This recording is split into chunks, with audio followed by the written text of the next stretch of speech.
പുത്തൻപുലരിയുടെ തുടക്കത്തിൽ പറഞ്ഞതുപോലെ വനിതാ ദിനത്തോടനുബന്ധിച്ച് ആരാണ് നമ്മുടെ അതിഥിയായി എത്തിയിരിക്കുന്നത് എന്ന് എല്ലാവർക്കും ഒരു ആകാംക്ഷയുണ്ട്. നമ്മുടെ ഇന്നത്തെ അതിഥി തിരുവനന്തപുരം ഡെപ്യൂട്ടി മേയർ ശ്രീമതി ആശ നാഥാണ്.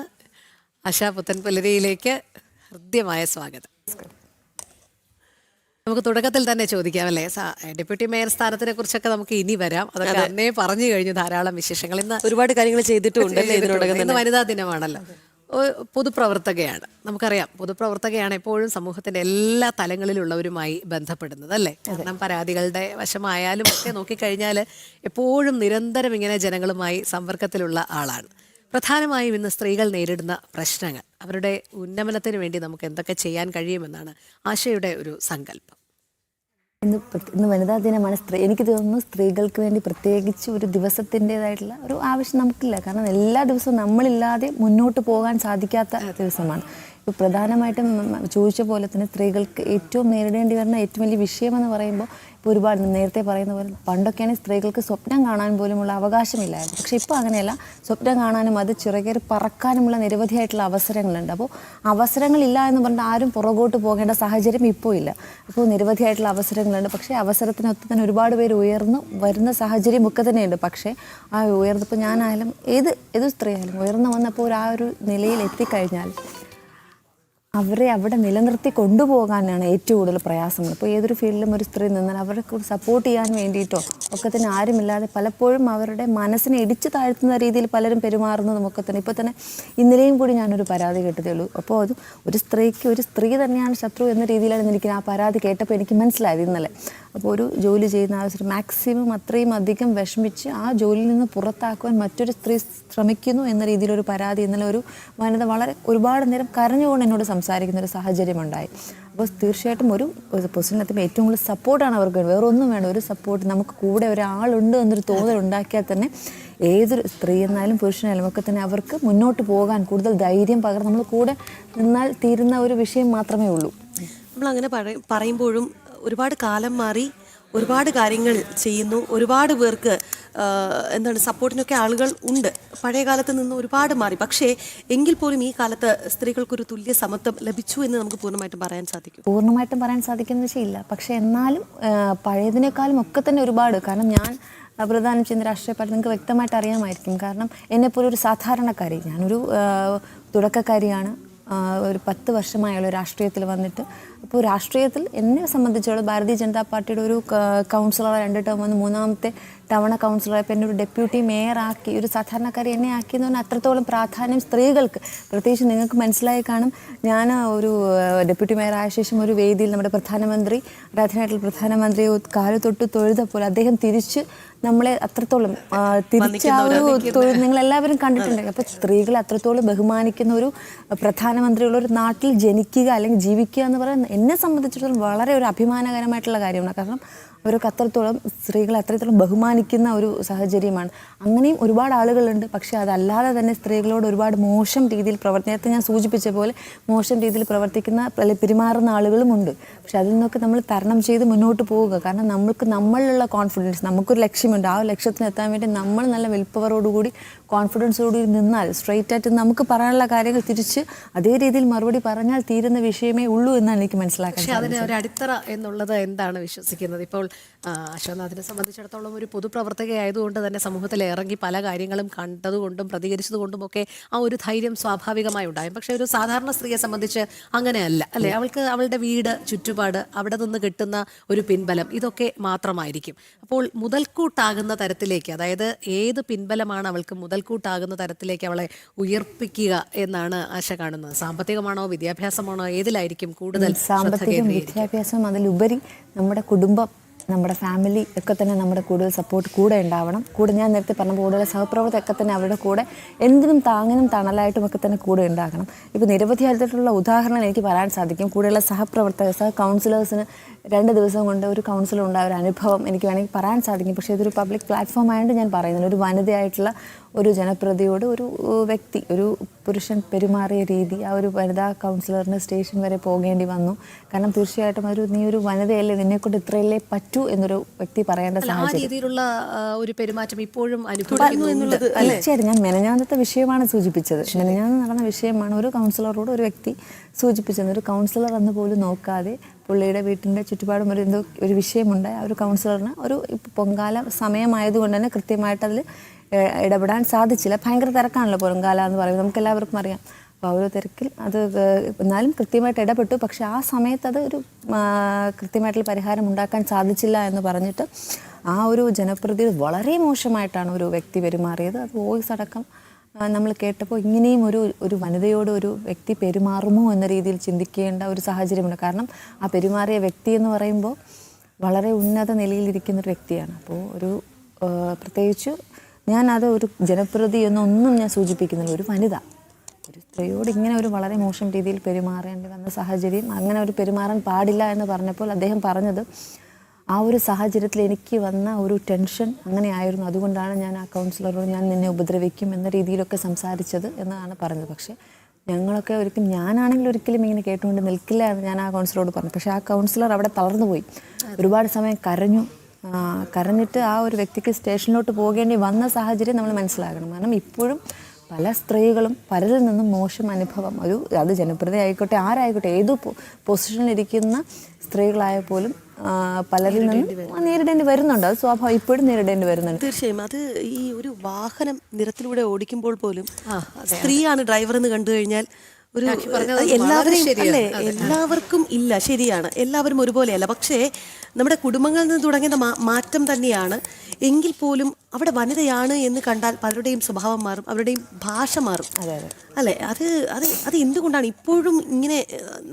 നമ്മൾ പറയും മാറ്റം നമ്മുടെ കുടുംബങ്ങളിൽ നിന്ന് തുടങ്ങണം. ഒരു കുട്ടിയെ വളർത്തിയെടുക്കുമ്പോഴേ സ്ത്രീയെ ബഹുമാനിക്കാൻ പഠിപ്പിക്കണം, ഇതൊക്കെ നമ്മൾ പറയുന്നു. പക്ഷേ എങ്കിൽ പോലും എല്ലായിടത്തും ഈ മാറ്റങ്ങൾ ഇപ്പോഴും വരുന്നില്ല എന്ന് കാണുമ്പോൾ വല്ലാത്തൊരു ഒരു വനിതാ ദിനം കൂടി കടന്നു പോകുമ്പോൾ അത് ഇനിയും എപ്പോഴാണ് നമ്മളിങ്ങനെ മാറേണ്ടത് എന്നുള്ള ഒരു ചിന്ത നമുക്ക് തോന്നുന്നു. തീർച്ചയായിട്ടും അത് ഞാൻ നേരത്തെ സൂചിപ്പിച്ച പോലെ മെനഞ്ഞാന്നത്തെ വിഷയം ഉണ്ടായിരുന്നപ്പോൾ ഇത്രയും വിദ്യാഭ്യാസമുള്ള വിവരമുള്ള ഒരു മനുഷ്യൻ തന്നെ ഇങ്ങനെ പെരുമാറുകയാണെങ്കിൽ ബാക്കിയുള്ള ഇപ്പോൾ താഴെത്തട്ടിലുള്ള ഒരു ജനപ്രതിക്ക് ഇങ്ങനെ വന്നിട്ടുണ്ട് എങ്കിൽ താഴെത്തട്ടിലുള്ള സാധാരണക്കാരായിട്ടുള്ള ആളുകൾ പലരും കുടുംബത്തിൽ നിന്ന് പുറത്തിറങ്ങാത്ത വനിതകൾ വരെയുണ്ട്. ഞാൻ നേരത്തെ സൂചിപ്പിച്ച പോലെ ഒരുപാട് ആഗ്രഹങ്ങളും സ്വപ്നങ്ങളും ലക്ഷ്യങ്ങളുമുള്ള വനിതകൾ വീട്ടിലിരിക്കുന്ന ഒരുപാട് പേരുണ്ട്. അവർക്ക് പുറത്തിറങ്ങാൻ പറ്റാത്ത സാഹചര്യമുണ്ട് ചിലപ്പോൾ.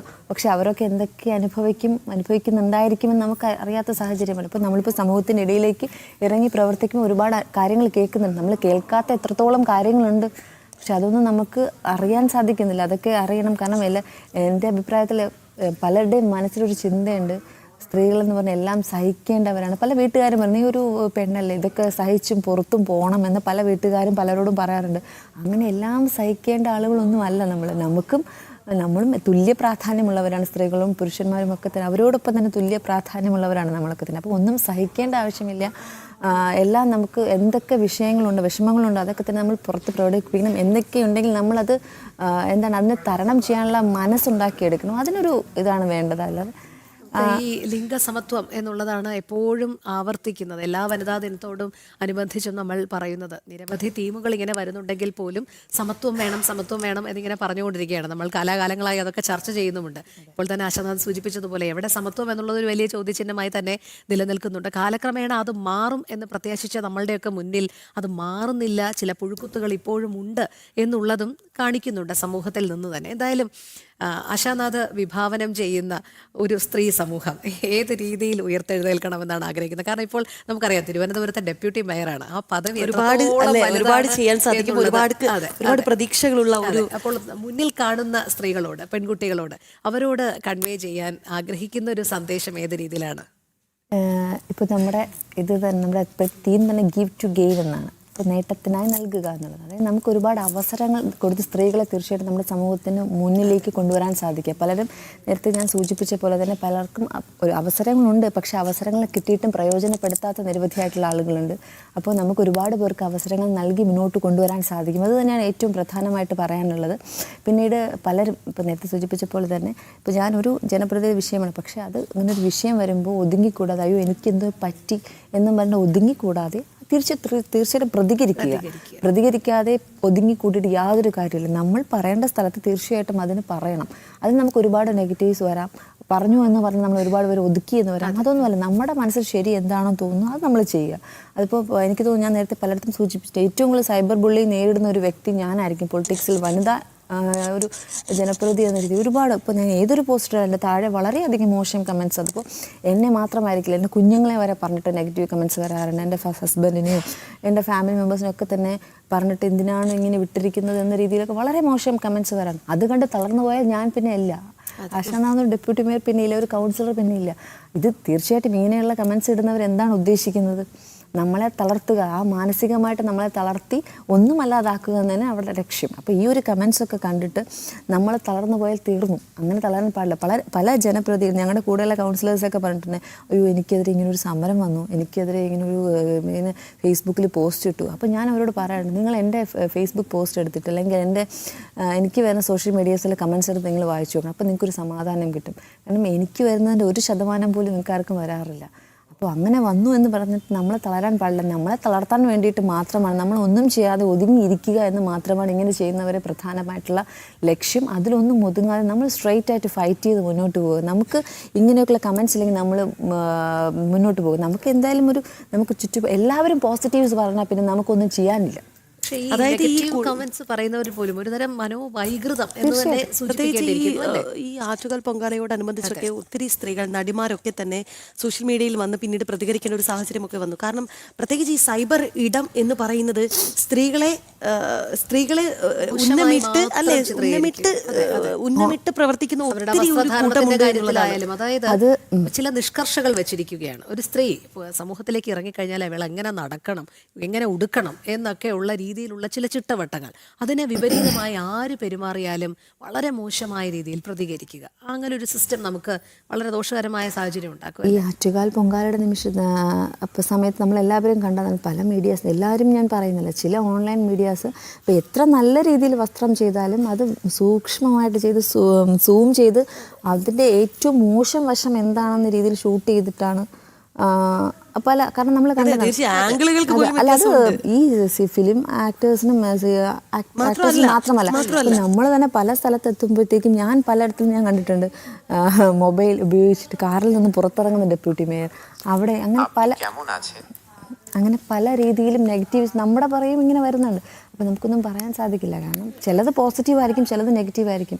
അപ്പോൾ പറയുന്നത് കാറിൽ നിന്ന് പോകുന്ന ഡെപ്യൂട്ടി മേയർ, ആരാധകരുമായിട്ട് കൂടെ നിൽക്കുന്ന ഡെപ്യൂട്ടി മേയർ, ഇതൊക്കെ നമ്മൾ അറിഞ്ഞിട്ടല്ല. പക്ഷെ അത് പലപ്പോഴും നിങ്ങളെയാണ് ബാധിക്കുന്നത്. അതെ, തീർച്ചയായിട്ടും. കാരണം നമ്മൾ എന്തെങ്കിലും ഒരു പരിപാടിക്ക് പോകുമ്പോൾ ഇങ്ങനെ തന്നെ, എന്നിട്ടും നമ്മളുടെ വിഷൻ നമ്മൾ ചിലപ്പോൾ ഇരിക്കുമ്പോൾ വശത്ത് ഏതെങ്കിലും ഭാഗത്ത് സൂം ചെയ്തിട്ടായിരിക്കും വീഡിയോസ് ഇടുന്നത്. അപ്പോൾ നമ്മളിത് അറിഞ്ഞുകൊണ്ടല്ല, ഇത് ഞാനടക്കം പല സ്ത്രീകളും ഇത് അറിഞ്ഞുകൊണ്ടല്ല, ഇത് അവർക്ക് റീച്ചിന് വേണ്ടിയിട്ട്, അവരുടെ പേജിന് റീച്ച് കിട്ടുന്നതിന് വേണ്ടിയിട്ട് അവരൊരു സ്ത്രീയെ പോലും നോക്കാതെ വളരെ മോശം രീതിയിൽ ചിത്രീകരിച്ച് ഇപ്പോഴത്തെ സാമൂഹ്യ മാധ്യമങ്ങളിലൊക്കെ തന്നെ അവർക്ക് അവരുടെ പേജസും റീച്ച് കൂട്ടാൻ വേണ്ടിയിട്ട് ഇങ്ങനത്തെ വളരെ മോശം രീതിയിൽ ചിത്രീകരണമൊക്കെ നടക്കുന്നുണ്ട്. തീർച്ചയായിട്ടും ഇതിൻ്റെ ഒരു നടപടി തന്നെ വേണം എന്നാണ് എനിക്ക് സൂചിപ്പിക്കാനുള്ളത്.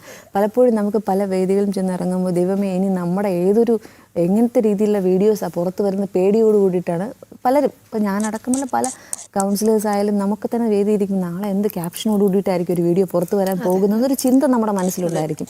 നമ്മൾ പോലും അറിയില്ല, പലരും വിചാരിക്കും നമ്മൾ പറഞ്ഞിട്ട് ചെയ്യുന്നതായിരിക്കും. അങ്ങനെയല്ല, ഇപ്പോൾ പല ആക്ടേഴ്സും നമ്മളൊക്കെ വിചാരിക്കും അവരൊക്കെ പറഞ്ഞിട്ടാണ് ഈ വീഡിയോസ് ഇടുന്നത്. പക്ഷേ അല്ല, അവർ തന്നെ പറയുന്നത് ഞങ്ങൾ പോലും അറിയാതെ ഞങ്ങൾ പേഴ്സണൽ സ്പേസിൽ കയറിയിട്ട് വീഡിയോ എടുക്കുന്നു എന്ന് അവർ പലരും പറയാറുണ്ട്. അതൊക്കെ എനിക്ക് തോന്നുന്നു ഒരു ശക്തമായ ഒരു പ്രതികരണം ഉണ്ടെങ്കിൽ അതിനെ തടയിടാൻ കഴിയും. നമുക്കറിയാം, കഴിഞ്ഞ കുറേ നാളുകൾക്ക് മുൻപ് ഒരു ചലച്ചിത്ര നടി കൃത്യമായ ഒരു നിലപാട് സ്വീകരിച്ചു, അല്ലെ, മോശം കമന്റ്സ് പറയുന്നതിന് എതിരെ, ഉദ്ഘാടന ചടങ്ങിലൊക്കെ പോകുമ്പോൾ പറയുന്നതിനെതിരെ കൃത്യമായി അവിടെ തടയിടുന്ന ഒരു സാഹചര്യം പോലും ഉണ്ടായി. അതാണ് യഥാസമയത്ത് കൃത്യമായൊരു പ്രതികരണം ഉണ്ടെങ്കിൽ അത് സ്റ്റോപ്പ് ചെയ്യാൻ കഴിയും എന്ന് തീർച്ചയായിട്ടും അത് തന്നെയാണ് ഞാനും പറഞ്ഞത്. എന്ത് കാര്യത്തിനും നമുക്ക് മനസ്സിൽ നെഗറ്റീവായിട്ട് തോന്നുന്നത് നമ്മൾ അപ്പം പ്രതികരിക്കുക. അതിനെ നമ്മളെ ആര് കുറ്റം പറഞ്ഞാലും നമുക്ക് നോക്കണം. ചിലപ്പോൾ നമുക്ക് ഇപ്പോൾ ഇങ്ങനെ പറഞ്ഞു എന്ന് വിചാരിച്ചിട്ട് നമ്മുടെ സൈബർ ഇടങ്ങളിൽ നമ്മൾ ആക്രമിക്കപ്പെട്ടേക്കാം. പക്ഷെ അതൊന്നും നമ്മൾ നോക്കണം. നമ്മുടെ മനസ്സിൽ തെറ്റാണ് എന്ന് തോന്നുന്ന കാര്യം നമ്മൾ തുറന്ന് പ്രതികരിക്കുക. അത് ഒളിച്ചു മൂടി വെക്കേണ്ട ആവശ്യമില്ല എന്നാണ് എനിക്ക് സൂചിപ്പിക്കാനുള്ളത്. മാറ്റം നമ്മുടെ ഉള്ളിൽ നിന്നാണ്. തീർച്ചയായിട്ടും നമ്മളാണ് പ്രതികരിക്കുന്നത്. നമുക്ക് എന്തൊരു നെഗറ്റീവ്, നമുക്ക് എന്തായാലും നമ്മുടെ മാനസികമായിട്ടോ ശാരീരികമായിട്ടോ നമ്മളെ വിഷമിപ്പിച്ചാൽ നമ്മളാണ് ഫസ്റ്റ് പ്രതികരിക്കേണ്ടത്. നമ്മൾ കൂടിയിരിക്കുന്ന ആൾക്കാരല്ല ഫസ്റ്റ് പ്രതികരിക്കേണ്ടത്. നമ്മുടെ മനസ്സിൽ നിന്ന് നമ്മൾ പ്രതികരിക്കുക, അതാണ് ആദ്യം വേണ്ടത്. അവിടെ നിന്നാണ് ആദ്യം മാറ്റം തുടങ്ങേണ്ടത്. തീർച്ചയായും ഈ തൊഴിൽ നിയമങ്ങൾ അല്ലെങ്കിൽ ഒരു ഇപ്പോൾ ഒരു പുരുഷനും ഒരു സ്ത്രീയുമായി ഒരു ജോലിക്ക് നമ്മളൊരു ഒരിടത്ത് ഒരു ഇൻ്റർവ്യൂവിന് ചെന്ന് കഴിഞ്ഞാൽ അവിടെ പുരുഷന് കിട്ടുന്ന പ്രാധാന്യം പുരുഷനും സ്ത്രീയും ഒരുപോലെ പെർഫോം ചെയ്യുകയാണെങ്കിൽ അവർ പുരുഷനിലേക്ക് പോകും. ഞാൻ ഈ ഡെപ്യൂട്ടി മേയർ എന്ന ഒരു കസേരയിൽ ഇരിക്കുന്നത് കൊണ്ട് ചോദിക്കുകയാണ്, അത്തരത്തിലുള്ള ഒരു വിവേചനമൊക്കെ നേരിടുന്ന ഒരു സമയം ഇപ്പോഴും അതിനൊരു മാറ്റമൊന്നും പൂർണ്ണമായും മാറി എന്നല്ല, മാറ്റമുണ്ട്, തീർച്ചയായും മാറ്റമുണ്ട്. പക്ഷേ അതിലൊക്കെ ഇപ്പോഴും അത്തരം വിവേചനങ്ങൾ നിലനിൽക്കുന്നുണ്ട്. എങ്ങനെയാണ് അത്തരം ഒരു ചിന്താഗതിയിലേക്ക് നമുക്ക് ഒരു മാറ്റം കൊണ്ടുവരാൻ സാധിക്കുക? കാരണം പലപ്പോഴും സ്ത്രീകൾക്ക് അവർ ഒരു ഡ്യൂട്ടി ടൈം അതിനിടയ്ക്ക് ഒരുപക്ഷെ പുറത്തു പോലും ആ കസേരയിൽ നിന്ന് പോലും എഴുന്നേൽക്കുന്നുണ്ടാവില്ല. കാരണം പെർഫോമൻസ് വൈസ് സ്ത്രീകൾ പെർഫോം ചെയ്യുന്നത് അല്ലെങ്കിൽ സ്ത്രീയുടെ ഒരു മനഃശക്തി അല്ലെങ്കിൽ മനക്കരുത്ത്, നേരത്തെ നമ്മൾ തുടക്കത്തിൽ പറഞ്ഞതുപോലെ, അതായത് ഒരു കുടുംബത്തെ താങ്ങി നിർത്താൻ അല്ലെങ്കിൽ അവിടെ ഒരു സ്ത്രീയുടെ സാന്നിധ്യം എന്ന് പറയുന്നത് അതൊരു ചെറിയ കാര്യമല്ല. തീർച്ചയായും നമ്മളൊരു ഫാമിലി മെമ്പർ ആകുമ്പോൾ അല്ലെങ്കിൽ ആ കുടുംബത്തിൽ ഏറ്റവും പ്രധാനപ്പെട്ട ഒരു അംഗമാകുമ്പോൾ നമുക്കത് വളരെ കൃത്യമായി സമൂഹത്തോട് പറയാൻ സാധിക്കും. അപ്പോൾ ഈ ഒരു തൊഴിൽ എപ്പോഴും സ്ത്രീക്ക് ഒരു കരുത്ത് എന്ന് പറയുന്നത് തൊഴിൽ തന്നെയാണ്. അതുകൊണ്ടാണ് ഞാൻ തൊഴിലിനെ കുറിച്ച് ചോദിച്ചത്. ഈ തൊഴിലടക്കം ഇത്തരം വിവേചനങ്ങൾ ഇപ്പോഴും നേരിടുന്നു എന്ന് പറയുമ്പോൾ അതിനൊക്കെ എങ്ങനെയാണ് നമുക്കൊരു മാറ്റം കൊണ്ടുവരാൻ സാധിക്കുന്നത്? എങ്ങനെയാണ് ഇങ്ങനെ ഇപ്പോൾ നോക്കി എനിക്ക് തോന്നുന്നു നേരത്തെക്കാളും അത്രത്തോളം ഇല്ല എന്ന് വേണം എനിക്ക് മനസ്സിലാക്കാൻ സാധിച്ചത്. എന്നാലും ചില സ്ഥലങ്ങളിൽ ഇങ്ങനെയുണ്ട്, വിവേചനം നേരിടുന്ന മേഖലകളുണ്ട്. എല്ലാ സ്ഥലത്തുമല്ല, ചില സ്ഥലത്തുണ്ട്. പക്ഷെ തീർച്ചയായിട്ടും നേരത്തെ ഞാൻ സൂചിപ്പിച്ച പോലെ സ്വയം നമ്മൾ തന്നെയാണ് ഫസ്റ്റ് പ്രതികരിക്കേണ്ടത്.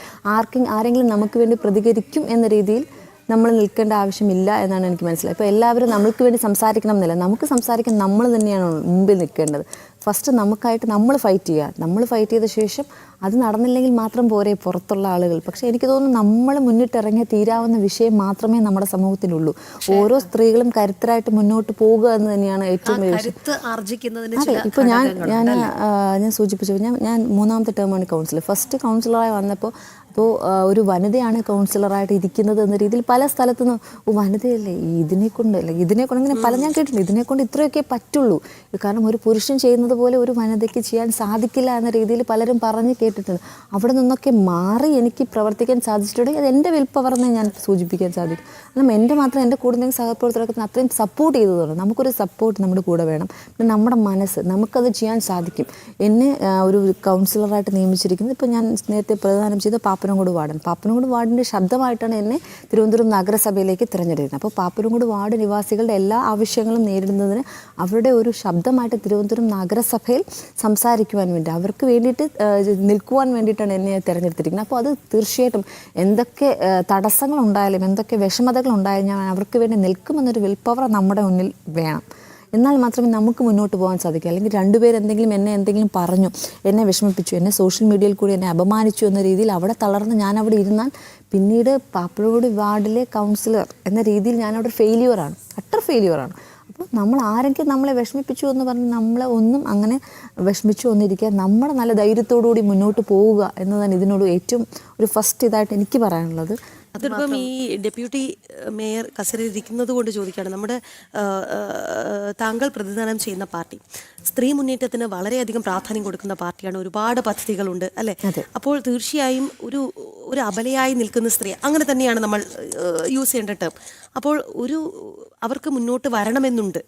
അപ്പോൾ അവരുടെ ഒരു മുന്നേറ്റത്തിന് എങ്ങനെയാണ് ആദ്യം ഒരു തുടക്കം ഇട്ട് കൊടുക്കാൻ സാധിക്കുക? കാരണം ഒരുപാട് സ്റ്റാർട്ടപ്പ് പദ്ധതികളുണ്ട്. കേന്ദ്ര സർക്കാർ വിഭാവനം ചെയ്യുന്ന വികസിത ഭാരതത്തിന് തീർച്ചയായും സ്ത്രീകളുടെ മുന്നേറ്റം അത് തീർച്ചയായും വേണം. ലിംഗസമത്വം കൊണ്ടുവരാൻ ഒരുപാട് ശ്രമം നടത്തുന്നുണ്ട്, അത് കേന്ദ്ര മന്ത്രിസഭ തുടങ്ങിയാൽ പോലും. അപ്പോൾ ഒരുപാട് സ്ത്രീ മുന്നേറ്റത്തിന് വേണ്ടി ഒരുപാട് പദ്ധതികളുണ്ട് എങ്കിൽ പോലും സാധാരണക്കാരായ സ്ത്രീകൾക്ക് ഒരുപക്ഷെ അത് അറിയണമെന്നില്ല. അതുകൊണ്ട് ഞാൻ ചോദിക്കുകയാണ്, ഒരു ഡെപ്യൂട്ടി മേയർ എന്ന നിലയ്ക്ക് നമ്മുടെ വനിതകളോട് എന്താണ് പറയാനുള്ളത്? അവർക്ക് മുന്നോട്ട് വരാൻ ഒരു സഹായം വേണം, അവർക്ക് എന്തുറപ്പാണ് നൽകാൻ സാധിക്കുക? തീർച്ചയായിട്ടും നേരെ സൂചിപ്പിച്ച പോലെ നിരവധിയായിട്ടുള്ള കേന്ദ്ര പദ്ധതികളുണ്ട് സ്ത്രീകൾക്ക് വേണ്ടി മാത്രമായിട്ട്. അപ്പോൾ തുടക്കം നമുക്ക് പ്രഗ്നൻസി ലേഡി മാതൃവന്ദന യോജന, അതിനൊരു ഗുണഭോക്താവ് ഞാനും കൂടിയിട്ടാണ്. അതുകൊണ്ടാണ് ഞാനിത് പറഞ്ഞത്. ഏകദേശം 12 ലക്ഷത്തിലധികം വനിതകളാണ് അതിന് നമുക്ക് ഗുണഭോക്താവ് നമ്മൾ ഒരുപാട് സഹായം കൊടുത്തിട്ടുണ്ട്. അപ്പോൾ കേരളത്തിൽ നിരവധിയായിട്ടുള്ള ആളുകൾക്ക് ലഭിച്ചിട്ടുണ്ട്. അതുപോലെ സുകന്യ സമൃദ്ധി യോജന, അതുപോലെ ഗ്യാസ് അടുപ്പിന് വേണ്ടിയിട്ട് ഉജ്ജ്വല യോജന, അങ്ങനെ നിരവധിയായിട്ടുള്ള പദ്ധതി പലർക്കും ഇത് വ്യക്തമായിട്ട് അറിയില്ല. ഇപ്പോൾ നമ്മളിതൊക്കെ ചെയ്യുന്ന വാർഡ് തലത്തിൽ, നമ്മളിപ്പോൾ സൂചിപ്പിച്ചിട്ട് വാർഡ് തലത്തിൽ ഇത്തരത്തിലുള്ള ഹെൽപ്പ് ഡെസ്കുകൾ സ്ഥാപിച്ചു, അല്ലെങ്കിൽ നമുക്ക് ഓരോ വീടുകളിലും ഒരു കേന്ദ്ര പദ്ധതിയെങ്കിലും എത്തുക എന്ന രീതിയിലുള്ള പ്രവർത്തനവുമായിട്ടാണ് നമ്മളിപ്പോൾ മുന്നോട്ട് പോയിക്കൊണ്ടിരിക്കുന്നത്. അപ്പോൾ ഏകദേശം എല്ലാ ആളുകൾക്കും ഇത്തരത്തിലുള്ള പദ്ധതിയുടെ പ്രയോജനം ലഭ്യമാക്കുക എന്ന രീതിയിലാണ് നമ്മളിങ്ങനെ ഒരു പ്രവർത്തനവുമായിട്ട് മുന്നോട്ട് പോകുന്നത്. അപ്പോൾ പലരും നമ്മളോട് സൂചിപ്പിച്ചിട്ടുണ്ട്, ഞങ്ങളൊക്കെ പ്രഗ്നൻസി സമയത്ത് ഇങ്ങനെ ഒരു ഉണ്ട് എന്ന് പോലും അറിയില്ലായിരുന്നു. അപ്പോൾ പലർക്കും നമ്മൾ ഇപ്പോൾ സോഷ്യൽ മീഡിയ തന്നെ സജീവമായ സാഹചര്യത്തിലാണ് ഇത്തരത്തിലുള്ള പദ്ധതികളുണ്ട് എന്ന് പോലും പലരും മനസ്സിലാക്കുന്നത്.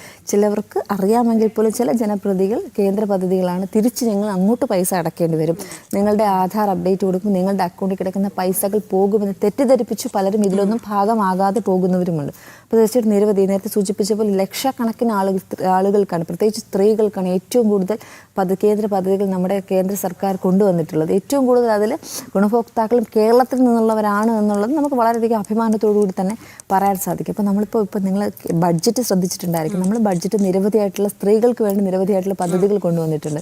അപ്പോൾ സ്ത്രീകളുടെ നൈപുണ്യ വികസനത്തിനുള്ള പദ്ധതികൾ കൊണ്ടുവന്നിട്ടുണ്ട്, തൊഴിൽ പഠിക്കുവാനായിട്ട് വേറെ ഒരുപാട് പദ്ധതികൾ കൊണ്ടുവന്നിട്ടുണ്ട്. അങ്ങനെ സ്ത്രീകൾക്ക് വേണ്ടിയിട്ട് സ്ത്രീകളുടെ ഉന്നമനത്തിന് വേണ്ടിയിട്ടുള്ള നിരവധിയായിട്ടുള്ള പദ്ധതികൾ നമ്മൾ കൊണ്ടുവന്നിട്ടുണ്ട്. നമ്മുടെ പ്രധാനമായിട്ടുള്ള ലക്ഷ്യം തിരുവനന്തപുരം നഗരം സ്ത്രീ സുരക്ഷാ നഗരമാക്കണമെന്നുള്ളതാണ്. അപ്പോൾ അത് ഒരു വർഷത്തെ പദ്ധതി മാത്രം നമ്മൾ പ്രഖ്യാപിച്ചിട്ടുള്ളൂ. ഇനിയും നിരവധിയായിട്ടുള്ള പദ്ധതികൾ കൊണ്ടുവരാൻ വേണ്ടി ഇപ്പോൾ റിവിഷൻ പ്രോജക്റ്റൊക്കെ വരാൻ പോവുകയാണ്. അപ്പോൾ നമ്മൾ സ്ത്രീകൾക്ക് ഏറ്റവും കൂടുതൽ പ്രാധാന്യം കൊടുക്കുന്ന പദ്ധതികൾ കൊണ്ടുവരാൻ തന്നെയാണ് തിരുവനന്തപുരം നഗരസഭയുടെ ലക്ഷ്യം. അപ്പോൾ വലിയ നേട്ടം തന്നെ തീർച്ചയായിട്ടും പ്രാവർത്തികമാക്കി കഴിഞ്ഞാൽ ഒരു വലിയ നേട്ടമായിരിക്കും. കാരണം ഒരുപാട് പ്രതീക്ഷയോടുകൂടി അല്ലേ. അത് മാത്രമല്ല രാഖി, നമുക്കറിയാം ഈ വളരെ താമസിച്ച് ലേറ്റായി ഒക്കെ ജോലി കഴിഞ്ഞ് വരുന്നവർക്ക് ഇപ്പോഴും നിരവധി പ്രശ്നങ്ങൾ നേരിടുന്നുണ്ട്. അതും നഗരഹൃദയത്തിലാണ് ഇത്തരം പ്രശ്നങ്ങളൊക്കെ നേരിടുന്നുള്ളത് എന്നുള്ളതാണ്. അപ്പോൾ നഗരസഭ ഒരു മുൻകൈ എടുക്കുകയാണെങ്കിൽ അതൊരു വലിയ അഭിമാന നേട്ടം തന്നെ ആയിരിക്കും. തീർച്ചയായിട്ടും ഞങ്ങൾ നഗരസഭയിൽ ഒരു പ്രോജക്റ്റ് വെച്ചിട്ടുണ്ടായിരുന്നു, പീസ് സിറ്റി ആക്കും എന്നുള്ളത്. അപ്പോൾ അതിങ്ങനെ പ്രഖ്യാപനം നമ്മൾ നഗരസഭയിൽ പ്രഖ്യാപിച്ചപ്പോൾ അതിൻ്റെ ചർച്ച വന്നപ്പോൾ പലരും പറഞ്ഞു, പീസ് സിറ്റി ആക്കേണ്ട കാര്യം എന്താണ്? തിരുവനന്തപുരം നഗരം ഓൾറെഡി പീസ് അല്ലേ? നമുക്കറിയാം തിരുവനന്തപുരം റേറ്റിൻ്റെ ക്രൈം റേറ്റ് എത്രയാണ് നമ്മൾ നോക്കിയാൽ മനസ്സിലാവും. പീസാണോ? ഏകദേശം റേപ്പ് കേസ് തന്നെ എനിക്ക് 2025 ഡിസംബർ ഫെബ്രുവരി അടുപ്പ് 245 സംതിങ് റേപ്പ് കേസസ് ഉണ്ട്. അപ്പോൾ സ്ത്രീകളോട് മോശമായിട്ട് പേര് മൊളസ്റ്റേഷൻ തന്നെ ഏകദേശം എനിക്ക് 230 240 സംതിങ് ഉണ്ട്. അപ്പോൾ അതൊരു സമാധാനമായിട്ടുള്ള അത് ചെറിയ കണക്കില്ല, ഏകദേശം മൊത്തം അത് മൊളസ്റ്റേഷനും റേപ്പും മാത്രമല്ല നിരവധിയായിട്ടുള്ള കേസുകളുണ്ട്. എല്ലാം കൂടി തിരുവനന്തപുരം സിറ്റിക്കകത്ത് ഏകദേശം 2400 സംതിങ് ഈ ഡിസംബർ വരെയുള്ള ഒറ്റ വർഷത്തെ കേസുകളുണ്ട്. അപ്പോൾ അത് പീസ് സിറ്റി ആണോ എന്ന് ചോദിച്ചാൽ അല്ല. ഇതാണ് നേരത്തെ സൂചിപ്പിച്ച പോലെ സ്ത്രീകൾ തൊഴിലിടങ്ങളിൽ മാത്രമല്ല തൊഴിൽ കഴിഞ്ഞ് പുറത്തു പോകുമ്പോൾ അവർ സുരക്ഷിതരാണോ എന്ന് ചോദിച്ചാൽ അല്ല. അതിനു വേണ്ടിയിട്ടാണ് തിരുവനന്തപുരം നഗരം നമ്മൾ പീസ് സിറ്റി ആക്കണം, അതിനു വേണ്ടിയിട്ടുള്ള പ്രവർത്തനങ്ങൾ ചെയ്യുന്നതിന് വേണ്ടിയിട്ടാണ് നമ്മൾ ഇങ്ങനെ ഒരു പ്രോജക്റ്റ് തന്നെ വെച്ചത്. അപ്പോൾ അതിനെ തന്നെ എതിർക്കുന്ന സാഹചര്യമുണ്ടായി. അപ്പോഴാണ് ഞങ്ങൾ ഈ ക്രൈം റേറ്റിനെ കുറിച്ച് ഞാൻ സൂചിപ്പിച്ചത്. അപ്പോൾ നമ്മൾ തിരുവനന്തപുരത്തെ ക്രൈം റേറ്റ് കുറയ്ക്കുക. അപ്പോൾ നമ്മൾ പല സ്ഥലത്തും ചെല്ലുമ്പോൾ വനിതകളടക്കം നമ്മൾ പലപ്പോഴും വനിതകൾ എല്ലാ സ്ഥലത്തും ഞാനത് നെഗറ്റീവായിട്ട് പറയുന്നതല്ല, പല സ്ഥലത്തും നമ്മളിപ്പോൾ മനവിയും വീഥിയിലൊക്കെ തന്നെ വനിതകളടക്കം അടികൂടുന്ന സാഹചര്യം നമ്മൾ കണ്ടു. പല കുഞ്ഞു കുട്ടികൾ, നമ്മൾ സ്കൂളിൽ പഠിക്കുന്ന കുട്ടികൾ പോലും പല കഞ്ചാവിനും മയക്കുമരുന്നിനും ഒക്കെ അടിമപ്പെട്ട്, അതും സ്ത്രീകളടക്കമുള്ള ആളുകളുണ്ട്. അപ്പോൾ ഇതൊക്കെ തന്നെ അങ്ങനെ തന്നെ അവർ പെട്ട് അവരുടെ സമൂഹത്തിലേക്ക് അവരെ കാരണം മാറ്റി നിർത്തുന്ന സാഹചര്യം അവരായിട്ട് തന്നെ ഉണ്ടാക്കുന്നതാണ്. ഇതൊക്കെ എങ്ങനെ നമ്മുടെ മക്കൾ ചെന്ന് പെടുന്നു എന്ന് നമ്മൾ ചിന്തിക്കേണ്ട സാഹചര്യമാണ്. പലപ്പോഴും നമ്മൾ സ്കൂളിലൊക്കെ തന്നെ നമ്മളിങ്ങനത്തെ കമ്മിറ്റീസിലൊക്കെ ജാഗ്രതാ കമ്മിറ്റിയിലൊക്കെ പോകുമ്പോൾ പല മാതാപിതാക്കളും കുടുംബശ്രീയുടെ ആളുകളും ഒക്കെ തന്നെ സൂചിപ്പിക്കുന്നുണ്ട്, നമ്മുടെ മക്കളെ പലപ്പോഴും നമുക്ക് പോലും തിരുത്താൻ പറ്റാത്ത സാഹചര്യമാണ്. ഞാൻ പല വേദിയിലും പറഞ്ഞിട്ടുണ്ട്. ഒരമ്മ ഒരു ദിവസം ഞാൻ കൗൺസിലറായിരുന്ന സമയത്ത് എൻ്റെ അടുത്ത് ഓടി വന്ന് പറയുകയാണ്, മോളെ എൻ്റെ മകനെ എങ്ങനെയെങ്കിലും പോലീസ് സ്റ്റേഷനിൽ പറഞ്ഞിട്ട് എൻ്റെ മകനെ എങ്ങനെയെങ്കിലും പിടിച്ചുകൊണ്ട് പോകുമോ എന്ന് ചോദിച്ചു. അപ്പോൾ ഞാൻ ചോദിച്ചു, ഒരു അമ്മ എങ്ങനെയാണ് സ്വന്തം മകനെ പിടിച്ചുകൊണ്ട് പോകണം എന്ന രീതിയിൽ പറയുന്നത്? അപ്പോൾ ഞാൻ അമ്മയോട് ചോദിച്ചു, എന്താ അമ്മ ഇങ്ങനെ പറയുന്നത്? നിങ്ങളുടെ മകനല്ലേ, നിങ്ങൾ എന്തിനാണ് അങ്ങനെ പറയുന്നത്? അപ്പോൾ അമ്മ പറഞ്ഞത്, എൻ്റെ സ്വന്തം മകൾക്ക് ഈ ഒരു മകൻ കാരണം വസ്ത്രം മാറാൻ പോലും സാധിക്കുന്നില്ല. അപ്പോൾ അതെന്താണ് കാരണം? ഞാൻ ചോദിച്ചു, അങ്ങനെയാണെന്ന് എന്താ കാര്യമെന്ന് ചോദിച്ചപ്പോൾ അമ്മ പറഞ്ഞത്, പല കൂട്ടുകെട്ടിലും പെട്ടിട്ട് ഈ മകൻ ഈ ലഹരിക്ക് അടിമപ്പെട്ട് സ്വന്തം അമ്മയാണോ സഹോദരിയാണോ അടുത്ത് നിൽക്കുന്നതെന്ന് ഈ ഒരു തിരിച്ചറിയാൻ പറ്റാത്ത സാഹചര്യമാണ്. അപ്പോൾ അവിടെയും ആ ഒരു അമ്മയ്ക്ക് നിസ്സഹായാവസ്ഥയാണ്. അമ്മ വീട്ടുജോലി കഴിഞ്ഞ് രാവിലെ വീട്ടുജോലിക്ക് പോയാൽ രാത്രിയാണ് വരുന്നത്. അതുവരെ സ്വന്തം മകൾ അവരെ സുരക്ഷിതയാണോ എന്ന് ചിന്തിക്കാൻ പോലും പേടിയായിട്ടൊരു അമ്മയ്ക്ക് ജോലിക്ക് പോകാൻ പറ്റാത്ത സാഹചര്യത്തിൽ ആ മകൾക്ക് കാവലിരിക്കേണ്ടി വന്ന സാഹചര്യം അവിടെ ഉണ്ടായി.